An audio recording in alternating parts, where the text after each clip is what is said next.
Welcome back to Life Without Secrets. In today's world, conversations about wealth, success, and fulfillment are more important than ever. Whether it's navigating financial uncertainty or redefining what success looks like, people everywhere are striving for balance, abundance, and purpose. That's why I'm thrilled to have today's episode with my favorite guest, Shamina Taylor, a wealth expert, business mentor, and author who has helped countless individuals elevate their lives and careers. Shamina has an incredible story, transitioning from a successful career as an attorney to becoming a top wealth and business coach. She's guided people to achieve major financial milestones and, even more importantly, taught them how to live powerful, fulfilled lives in a world that often equates wealth with hustle and burnout. Who fills me there? In this episode, we'll explore how you can shift your mindset around wealth, navigate the balance between masculine and feminine energy, and bounce back stronger from life's toughest setbacks. So, in times like these, the way we think about wealth is changing. Shamina, I welcome you to the show. I cannot wait to dive into this conversation.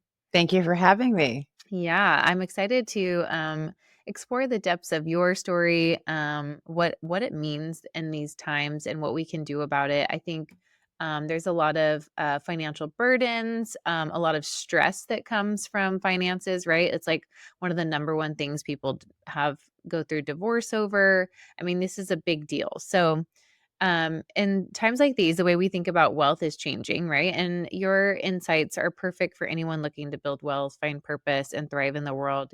Can you really share about your journey from being a successful attorney to becoming a wealth expert and business mentor?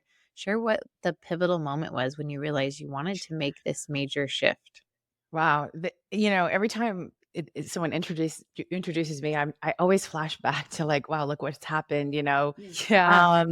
because it's actually an incredible pivot. And for some of you, might have also had that aha moment or that moment where you couldn't unsee what you saw and you had to do something different and you were armed with knowledge now that you didn't see. And I call that a shift in consciousness is when our perspective changes, right?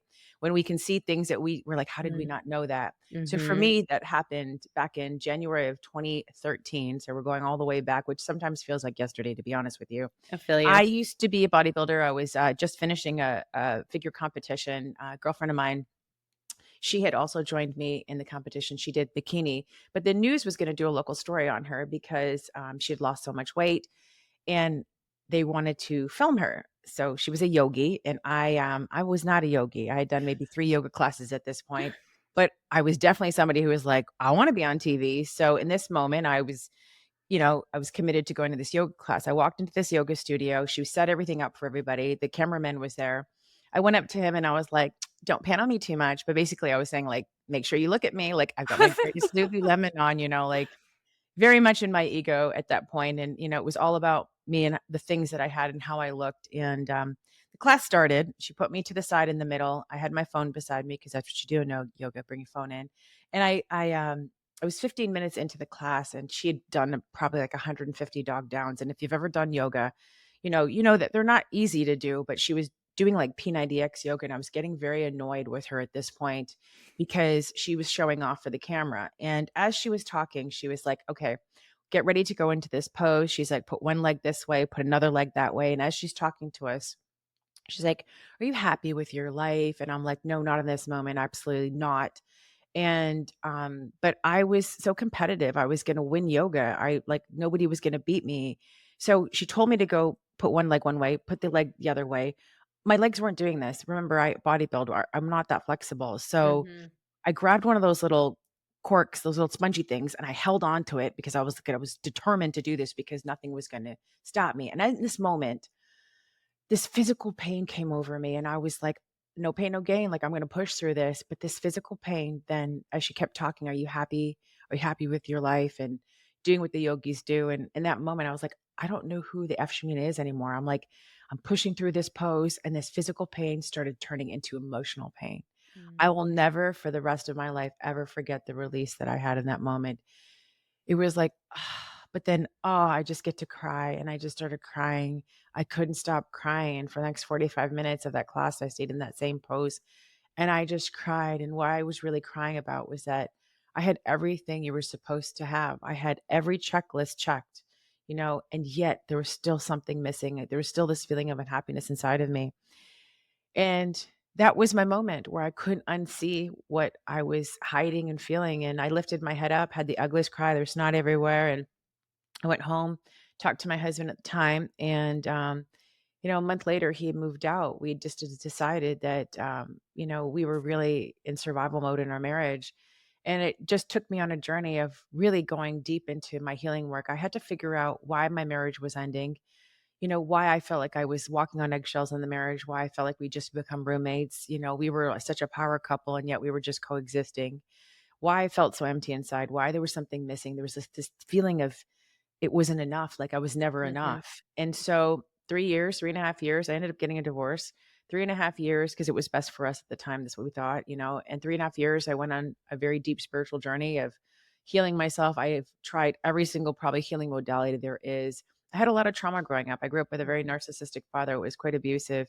He, he was very violent, and, at 16, I believe he tried to kill me over something, and it's a long story, but, it really, really put me in a place of trying to just survive in life, and from Yeah. that moment, I learned that it wasn't safe to be around men, it wasn't safe to be around anybody, and I just created a shield, but that shield then Mhm. developed into compounding over the years. This is what we do, and so Yep. I entered a marriage that was hard. 3.5 years, I was celibate. I went into deep spiritual journey. And then I found out that I was starting all over again. I don't like using this word, but I was essentially broke. And I'm like, I slipped into the online world. I started seeing that other women had money and success. And I was like, I can do this too. But I had no evidence of it. So as I started healing through things, I started realizing, wait, the thing that I wanted to create or manifest was showing up. So what if I just cleared all these blocks or these resistance that I had in myself? Then I could create my reality. And that's exactly what I did. I thought I like created manifesting. I mean, this is so crazy. But remember, I was a lawyer who was literally not awake and who is living in a very 3D world and just going by the day-to-day hustle, not realizing that there was this whole other world out there. And then I applied my consciousness that I was awakening to money and wealth because it was the same thing, because it's never about the money. Mhm. And then I just became a multimillionaire doing it, and now I teach other women how to do it. Yeah, wow. Well, that's a lot to unpack there. I love it though. This is so good. Okay, so I want to go to that point when you're going through this transitional phase, right? And you see the things that you haven't seen before. And I have in my own life have had this happen as well, like these blind spots that we have. And we all of a sudden come aware of them, and then we can either, do something about them or keep pushing them under the rug, right? And continue with our life. And you chose to do something about it. And, we focus a lot on authenticity and the power of being honest with ourselves. Was there a specific moment or truth you had to face that led you to the path of then being able to help other women unlock their potential? Like, what did it look like to go down that path and then help guide others? I realized that I had a very scarcity mindset, even though I was able to make a lot of money. And that scarcity mindset was rooted in my victim mindset. Although I was victimized as a child, I became a victim. And Hmm. that's this literally what drove me. So I realized that if I wanted to get my power back, I had to change that. And I can look at women I know people who make 8 figures that still have a victim scarcity mindset that still control them. They'll make the money, they'll lose the money, they'll make the money, they'll lose the money. And I Hmm. realized my feeling of unworthiness was something that was really, really, really running the show for me. Hmm. And I no longer wanted to feel unworthy anymore. So I had to find out why I was feeling unworthy and what I could do about it. Because Hmm. that's what drives most high achieving women and most successful people out there is our core wounds, unworthiness, betrayal, Hmm. and abandonment. Yeah. And so unworthiness is, you ask any woman, and it's never enough, right? So that's the thing that really, the moment for me is when I realized that I was dead broke at that one point, and I said, I could either accept this, what I was going through, or I can change it. And I feel like sometimes when our backs are up against the wall and we don't have a plan B, we have to like show up and what we're made of. And that's what I had to do. It was Mm. 2020. It was like, let's go. Like it's time now. Yeah. So I want to know, how do we, if we are someone that falls into that pattern where you are in survival mode, right? And we make a lot of money and we lose it. We make a lot of money, we lose it because we're always in this survival, right? Coming from our past and our traumas. How do we interrupt this pattern? Well, the first thing is obviously, like we talked about earlier, is awareness. And most people don't even realize that they're in the pattern. They Mhm. just feel like that this thing is happening to them and instead of for them, right? And so I think this is where self accountability comes in. And I have become so self accountable for every single thing in my life. If I don't have the thing that I want, it's because of me. And when you can be an identifier of that, then you have all the power to change everything. So if I see, for example, that I want a relationship and I don't have one yet, okay, it's me. What is it about what I'm thinking, what I'm doing, what belief I have? What is it? What's going on within myself? Have I set my standards high? Am I letting certain people in? Where can I be accountable for my actions and my behaviors? So the first thing first is what did you want and why don't you have it yet? And if you say it's because of something else, then you just handed your power over to someone else. And so you'll never have that thing. So the first thing is going to be, like you talked about in the beginning of this call, is it self accountability, that self actualization. And so that's the thing I would say first. Like, are you really taking ownership for the results that you're having in your life? Okay. And then if let's say we are taking accountability, let's say that we want all these things, right? And we put more pressure on ourselves. How do we not burn out then? Well, here's the thing. Most women have it confused like I did. Mhm. I thought that if I did more, then I would have more. And it's Mhm. actually opposite. When you talked about authenticity, it means being more. You Mhm. have to be truthful to who you are. So being requires peeling back the onions, like the layers Mhm. of, that onion of what do you have underneath there. And I love working with women so that they can start feeling into their emotions. Most Mhm. women Mhm. that I work with aren't in that feminine state. They're in their masculine, that wounded masculine that I was in. This is what really high performers are made of. It's like they're the doers. They don't have an off switch. Their schedules are completely busy. And the reason why they do this is because they think that if they do more, they will have a different result. Most of the time they don't. And that's called insanity. So what I start doing is what do you want to really feel when you get the results that you're getting? I know this sounds a bit woo woo and women are like, what? I have to feel. But really, it's the end of the day, the Yeah. having of the thing is what emotion do you want to elicit?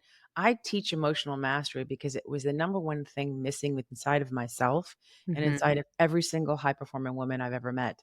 Every woman that has success, they're disconnected from their emotions. This is not to say that they can't love and they're not loving, but they're not even loving and being in the capacity that they can be at. So your emotions are very paramount to the life that you want to create.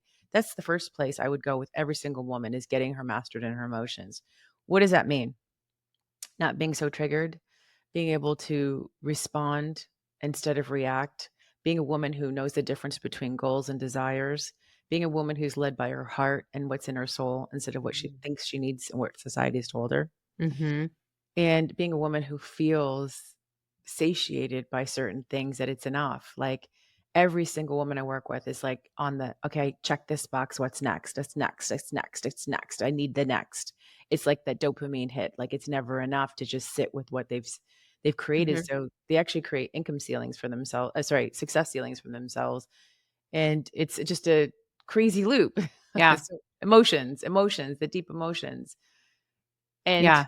honestly, most women protect their hearts like crazy because it's unsafe to feel or be vulnerable. Like, in this world, we were told, don't cry. Mhm. Big girls don't cry, and it's not really safe to be powerful and emotional at the same time. And yet it is. Oh my gosh, it's the thing that changed my entire life and literally has created the most amazing life for me. I mean, aside from the money, I mean, I believe money is masculine and the way we receive it is feminine. And your femininity is your emotions, your feelings, your beingness. This is why I don't work as much as I did before as a lawyer. I work smarter, not harder, because I realize I have the trusting and knowing that I don't need to burn out to get the results. I know I can work this amount and still have that same result or even more. Actually, the less I work, the more money I make because I'm working smarter, right? I Mhm. look at my 2 children, they're 18 and 17. And people ask me, I've been on many podcasts, what do I define as wealth and success? And I look at them and they're both in healthy relationships. They both have emotional intelligence. They're both free to feel their emotions. The power within them is their emotions and they have determination and drive like and everybody like, crazy, but and they know money mindset, but they're not they don't have to fight the feeling of not unworthiness anymore or the emotions that would stop us from feeling or taking risks because we're afraid of hurting or, getting hurt. Most women are protecting themselves from disappointment, and they don't know that it's okay to try new things, to feel the disappointment, and you're going to be okay because we're just guarding.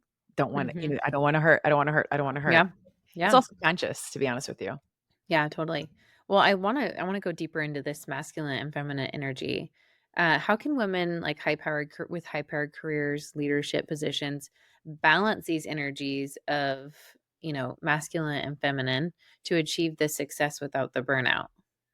Well, the first thing first is it's doing some inner work, whatever that looks like for you. And if the thing that's driving you is the unworthiness wound, we got to find out why and get in there, Mhm. because nothing will ever feel enough.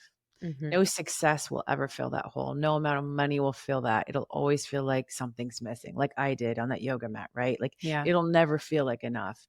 So the first thing is to really redefine, what do you want out of your life? The first thing I ask them is like, describe your dream life. What does it look like? And you know what they always say? I'd like to wake up without alarm clock and not wake up at 5 a.m. Majority of Mm. Mm. because they feel like their schedule or their lives control them, that they don't have the ability to go to the gym and do the things that they want to without feeling guilty about it, you know? So I would first say, what does your dream life look like? Because I need you to see what you really want. And then I would ask you, why don't you have it yet? And then find out what your reasonings are behind it. And then the next thing I would do is like, as a woman, I'm like, are you carving in time? And I'm not the woman that's going to teach you to go have bubble baths because honestly, who's going to clean that tub afterwards? Let's clean that. You know what I mean? Like I Thank you, want, yeah. I always I, take a bath, like, the day before the house cleaner comes, so yeah, because who wants to go in there? Right. Exactly. You feel me on that. What I, what I like to help teach women is learning to receive. It's probably Forbes did an article Mhm, on me on this because it's something that's so prevalent with women in their businesses, especially because they don't know how to receive support. They don't know mm, how to ask for help. And most of the times I see women running their businesses themselves. They barely have a support team. They mhm, barely hire people because they mhm, don't trust and they don't allow people in to support them. So they're micromanager. I can do it faster. I can do it better myself. I can, they're control freaks. So it's like letting go of the reins of how things have to be. Like, can you let perfectionism go for a minute? I have a saying in my business, messy makes me millions. The moment that I was a recovered perfectionist, which is also a scarcity mindset, by the way, I realized that let me just try it this way. Everything's going to be okay. It doesn't have to be this, and within these constraints. And so, can you do that? Can you ask for help? Can you allow yourself to be fully supported? What are where are you trying to do bad all by yourself? And so this is why women are burnt out, because they're working 12 to 15 hours a day doing all the things, like, mhm. do you have someone at home with the kids? Are you asking for help from your significant other? Are you reaching out, or are you just trying to do it all yourself because you want it done your way? Yeah. And that's a big issue. I think it's become more of an issue in today's world too, right? Because nowadays it's like it requires you to have like 2 working parents, right? And so there's still all these things in the home that need to get done, yet the woman is still feeling responsible for the majority of it, right? So I think that this is huge, right? But then again, us as women, we still want to have our careers, like, some of us, we want to work outside the home and have it all, right? Like, it means a lot to me to be a good mom and be there for my kids. It also means a lot for me to expand in my career and grow as a person. And so it does. Sometimes it does. It's overwhelming. What does it look like in that moment to have a scarcity mindset? And if we do feel like we fall into that, what can we do to change that? Well, Is there something specific? there is specific things. I mean, I'm a single mom, so I've Mhm. done Mhm. everything on Yep. my own. And Yep. so it's just been I've run a multi-million dollar business, which is it's not easy to do that and also never miss a game. My kids are highly, involved in Mhm. sports and Mhm. whatnot. But the scarcity mindset is basically not receiving support. A lot of women have unresolved resentment about people helping them. They don't know how to let their guard down and let someone in. And the biggest thing for her is she doesn't want to seem weak, Mm. because asking for help seems like, oh, I can't do it on my own. I'm not the boss babe that I said I was. Here I am being, weak, asking for help. And it's intimacy. It's a lack of connection to her emotions because she wants to appear strong all day, every day, 24/7. And the moment that she asks for help, she'll feel weak. And I feel like the moment that I became the strongest version of myself is when I became vulnerable to be Mhm. able to tell those stories, to be able to share my transformation. I think they have to find more connection to themselves, because a lot of the times they're not connected to themselves, and this is why they're having the issues of connecting to others and really feeling like they can be supported. Yeah. Yeah, I think, it is, and whether it's, getting help for so you can go work on your business or getting help like, "Hey, can you give my child a ride to practice," right? Because, I mean, I'll be honest, like, if I'm not able to take them, like, I feel bad about it, still. And I've done a lot of work on emotions and all of that, and I teach a lot of it as well.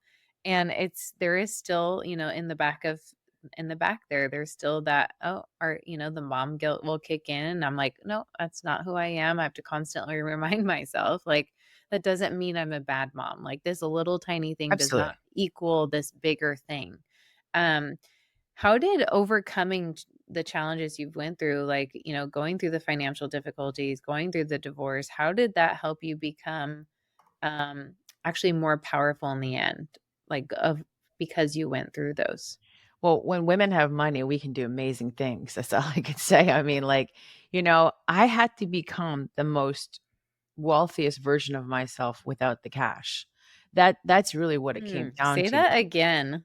I The I I had to become the most wealthiest version of myself without the cash, because this is the error that most people do, is that they Mhm. wait for the money to feel rich. And when you Mm. see people winning the lottery, you see people like ball players getting money and then it's out the window. I have met so many people who make $100 million a year, because in my circles, that still feel broke, that still will have a broken trash can at home, that will still drive a car with a dent in it, that won't fly first class, that will, be cheap and minimize everything else because they haven't had an expanded mindset. Oh, but Shamina, they have $100 million. But do they?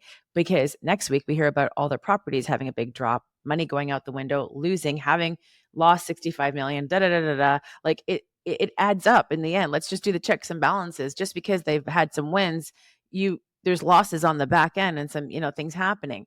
I want you to compound your wealth. I want you to continuously be wealthy no matter what market's happening in right now. The Feds just cut some interest rates today. They haven't done that in 4 years. People are going to see a little, rejuvenation, like, oh, things are changing, because people are so easily influenced what's happening in the world. I didn't care what was going on in the world 4 years ago. I was like, I'm going to stay in my lane. I'm going to create as much wealth as possible, because I know in down markets, millionaires are made. And guess what? This one created in a down market. I became a millionaire the first year that I really officially launched my business. Why? Because before that, I sat with not looking at my bank account, which was literally on life support. I've taken screenshots because I have another book I'm writing about money and mindset. And I said, one day I'm going to put the screenshots in there, because some of them are in the red. And I would have sometimes more month than money left, and I wasn't a good steward of my money back then. But then I said, you know what? This is not my final destination. This Mhm. is not what it is. So I started becoming the wealthiest version of myself, because the universe doesn't know the difference between a penny and a million. And I started acting as if I was that wealthy version of myself today. And I really started working on my relationship with money. Like, what were my thoughts and beliefs about it? Because this is how you shift your wealth consciousness into an expanded state of wealth. The money doesn't come in and do that. It's a you thing, right? Like I talked in the beginning, as I was healing through my divorce and all the things that had happened in my life, my consciousness was shifting, right? I was doing things to heal through. So I did the same thing with money. What were my belief systems? Like, my mother used to tell me I could waste money. She would never buy organic stuff, right? She was very minimal. My mom made a lot of money in her lifetime, so she's done really great, but she was really cheap about certain things. And I remember when I started making money, I said, Ma, don't tell me I can't waste my money anymore, because it made me feel like it would run out. And I truly believe more is coming. I have it written all over. I have a saying, because I take people out of the scarcity of the limits of where money is and bring them into, what if you had a belief that more was coming? How would you operate today?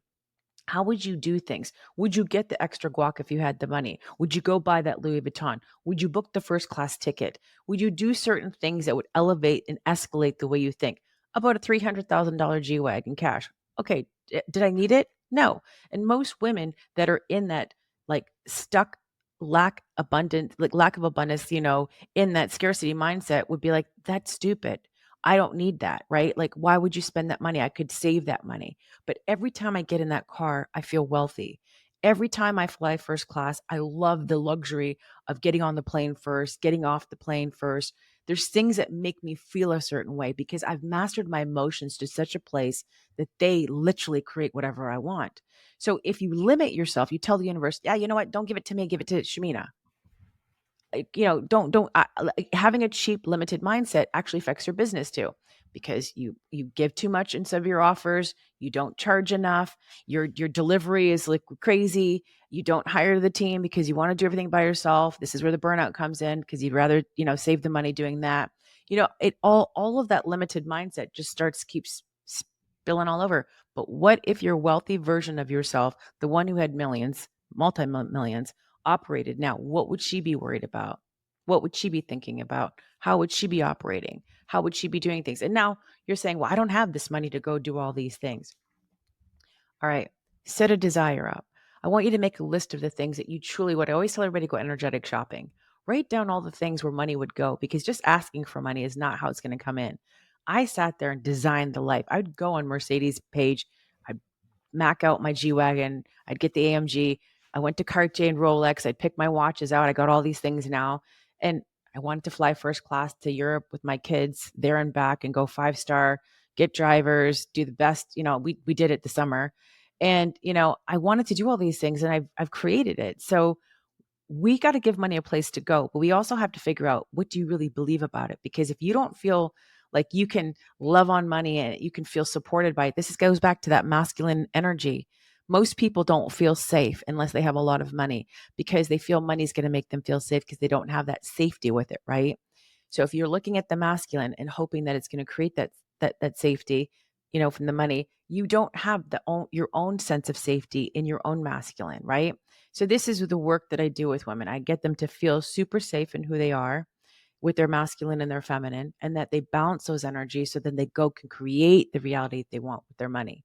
It is such a fantastic thing to see a woman come through, because women who already make money, this works for them. Women who are going to make money, it works Mhm. for them. It's just one of those things that you have to start now believing and seeing and creating and acting as if you were heard now. Mhm. I think a lot of women, they want, some of those things, but they don't have a strategy, right? Like they don't know what it actually feels like. Maybe they didn't have money growing up, right? Like they've never been around people that have had money in their close proximity, right? So they're actually like you said, like they just know like, oh, that person won the lottery, that team player makes millions of dollars, like that's what they see. But they don't have enough proximity to what that actually is or feels like, Yeah. right? So, like, if somebody is in that situation, how do they learn to go from that to, maybe they bel they work on their worthiness, right? Is there a strategy though that it needs to come with in order to actually feel and act with wealth? I Does love that that make question. sense? No, Yeah. totally. Because Okay. one time I have some play money here, so it's not real, but it's Okay. my YouTube videos. But one time, I was reading a book and they said, feel what it feels like to feel 10,000 in your hand. And I was like, I couldn't imagine what 10,000 felt like in my hand, because I never had felt 10,000 in my hand. Yeah. I'd made money, but I just, the feeling of it, of feeling 10 G's in my hand, I was like, I don't know if I can have that emotional feeling. So I saw somebody else with 10,000 in her hand and I was like, okay, what's she feeling like? I had to borrow the emotions of someone else, like somebody who I knew was killing the game. I would go and embodying everything and doing, I would go and see, all right, she just got that. Let's see how, and it had to be in a way that I aligned with, right? Like Mhm. if Yeah. somebody was making money a certain way that I didn't align with, of course that didn't work for me. But if I saw someone doing something that aligned with me, this is why I always have to be so authentic with what I do, because I know so many women come in and align with what I'm doing. I'm like, I have to show you what's possible. I have to live and walk it. So if you can't do it on your own, borrow someone else's belief. That's what I would really do. But start off small. Like, I have this thing. You have to find out where your money blocks are. That you have to find out where the things that are stopping you from the belief first. So get this. So I have this thing. I'm going to say this real quick story because I know we're running out of time a little bit here. But You're good. back in 2020, I we're all locked in and stuff, but I Mhm. had this drink that I absolutely loved. But I found out about this drink back in 2011 because I quit coffee and I started drinking tea. And this gal said at Starbucks, you should try matcha tea. I said, okay. So she put 4 scoops together, steamed it up, gave me a stevia in there, and I drank it. It was 80 cents. I literally left. It was in the airport. I was walking away, like telling everybody, I'm like, did you know I just got this drink for 80 cents from Starbucks? Did you know I was like telling everybody. Right? I was the discount queen. Like, I would buy everything that was on sale, discounts. I was driven for that, right? Mhm. So years I was enjoying this 80 cents drink, and then all of a sudden there's like this time I go to a drive-through, and they're like, "Oh, it's, Starbucks did a nationwide notice, and this drink now is 275." And I was like, "What?" And I was so triggered by it because nothing had changed, and they decided to raise the price because everybody was drinking it, right? Because they Starbucks wants their money. Mhm. So I made a big stink about it, and I didn't understand why I was so triggered. Okay, it happened again. It got raised again, a year or so later. I got accustomed to the 275, went to 338. I was triggered again, like to the point that I was feeling like, how dare you do this? And then it happened again. It was for something, and we were going out during that, 2020. I loved this drink. It would make me feel so happy. I get to drink it at 25 calories, all these things. And I remember going through the drive-through. I'd started to make some money at this point, and I remember getting triggered again because the price was going up, and they wanted to charge me extra. And I was like, "I'm taking ingredients out. Like, what are you Yeah. talking about?" And I'm like, "Shamina, just calm down. You love this drink. You can afford this drink. You love this. Get out of this scarcity feeling like right now." Like, and I started doing the thing that I talked myself through, to work through it. I get to the counter and I'm ready to pay in my wealthy woman energy. Pay it. Felt so good. And then my kids are like, "Mom, you should buy the people behind us." And I was like, "You know what? Okay." Because it was always a family trip when we went out then back in April 2020, right? Mhm. And so then my son goes, "Pay for the people behind you." And I was like, "Okay." I paid for them. And then I was like, "You know what? I'm just going to pay for the people behind me." I've had my Oprah moment. I was like, "You get a drink, you get a drink." And then I tipped the barista $20. And I was like, I felt so rich. I pull out of Mm. that parking lot. Before I even reached the light, I had a payment for $10,000 in my account.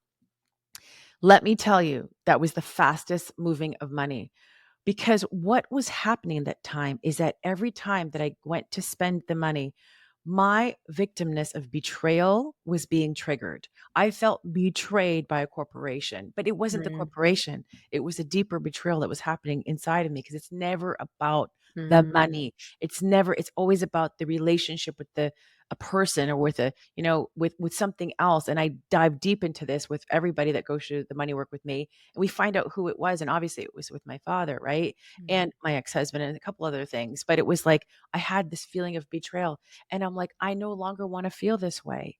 And when I started buying that tea in my power, I'm telling you, I had a $300,000 month just 2 months later. You don't know what's keeping you stuck right now. So, what I would do is every time you go to spend money and you feel the trigger, and especially when you invest in a program or something, because I've heard people say, well, I don't want to spend my money that way. When you buy a program, it's not spending money, it's investing in yourself. It's the way you look at how you spend money. And so if you look at it as a very limited way or you get triggered, you got to dig into that because it's telling you a whole story of where wealth is sitting right there for you. And if you can unpack that and break those patterns, you can have millions. Yeah. Well, let's explain what wealth consciousness is and why it's so Sure. important for life and business so that we don't miss, like, I So want people to really grasp that. so let me give an example. Yeah. Um, how my mom said, money is bad, or sorry, I can waste money.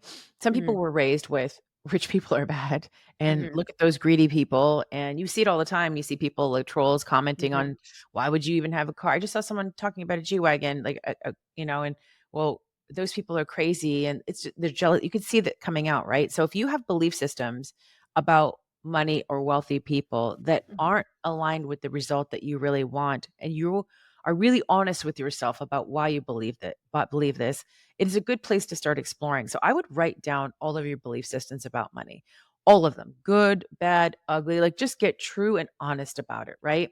And then all of your money stories that you've had, like what money stories are, like, was there a bankruptcy? Were you younger and your parents told you, like, $20 not going to go far? Like, I had a client once who had her MBA, and her dad told her, she had her MBA. Her dad told her, the only way you're going to be successful is you marry rich. That woman was just so equipped to do so much in the world, but because she had that belief system from her father, who was wealthy, told her this. Another, you just don't know what one little thing could create Mhm. inside of you. So really write down what your stories are, and find out where the victim stories are. I have on Mhm. my podcast, I go through like a little exercise on this, but if you can really go through all your victim stories, you will start seeing where your limits are, because this is Mm. where you're entangling up your money. So what this does is, if you look at the consciousness scale, right? I don't know if you're familiar with it, but there's like on the bottom of it, there's like anger, there's greed, there's envy. This is a regular consciousness scale. And then as it moves up, you get neutral, more like happiness. And as you go up, there's love. And then at the top is there the enlightenment. This is how your Mhm. consciousness expands. I took it and created a scale of my own of wealth consciousness, because I've never seen anyone, create one. And Mhm. where it's like the bottom here is guilt, like people who have guilt around money. They have Mm. shame around money. They because people have so much shame around money, so much guilt about it. Like, I Mhm. should have bought this. Oh my gosh, I'm so Yeah. embarrassed. I don't have enough. Look how much money I only made this much. Lots of shame, because it really defines so much more. And then fear, money's going to be lost. Like all of these things are on the lower vibration. But as you move up, which I believe I did, I moved through all of these low vibrational things about money, my consciousness, where I felt like I could lose it, it could get lost, it could go away, it wasn't replenishing. And as I moved up, my relationship changed with it. And I started realizing that while down here, money had power over me, as I increased and expanded my consciousness around knowing that money was everywhere, what I was in fact doing was that I was now having power over money and determining what wealth consciousness is. So I Mm. shifted what wealth means to me. Like, this is why, I created the branding Unapologetically Rich, because rich even has a bad connotation. You can't say rich. You can't talk about rich people, because people assigned meaning to that. So I Mhm. decided, screw that. I get to decide. I get to assign meaning. I get to talk about my money. I get to be rich. I get to use whatever I want, do whatever I want with my money. And it's nobody's business but my own. And that's Mhm. what I want everybody to do. Because if women had lived like this, we would all go out there and be like, this is how much I'm making. This is what I'm doing. And I don't mind. And I'm going to be doing whatever I want. And they would be so much more free to do what they want. Success ceilings are one of the number one things, like fear of success, fear of making Mhm. too much money, Mhm. fear of leaving their family is what Yeah. stops most of the women I work with. Yeah. I believe that. I feel it. I could see it. I've stumbled with it myself. So yeah, I'm totally agree. Too Well, much. It's yeah, too for much. sure. Yeah. No, it's true. So do what Uh, Shamina would do. Go buy the yeah. damn Yeah. Go buy the damn thing. You don't tell me what you spent. Like, I spent, 60,000 on this Rolex, but go buy the thing. Go. But I want to normalize wealth for us, because men Yeah. get to talk about it. Men get to Mm, talk about the money. Men get talked about their that stocks. is so Talk about, true. why can't we? We do everything. We have the babies. We take care Mhm. of everybody. It's time for us. I love that. Well, we're all about revealing secrets behind living a fulfilling life. So, what's one secret you've learned on your journey that has helped you create the success and fulfillment you have today? One secret. Gosh, there's like a million. One secret. Let me think.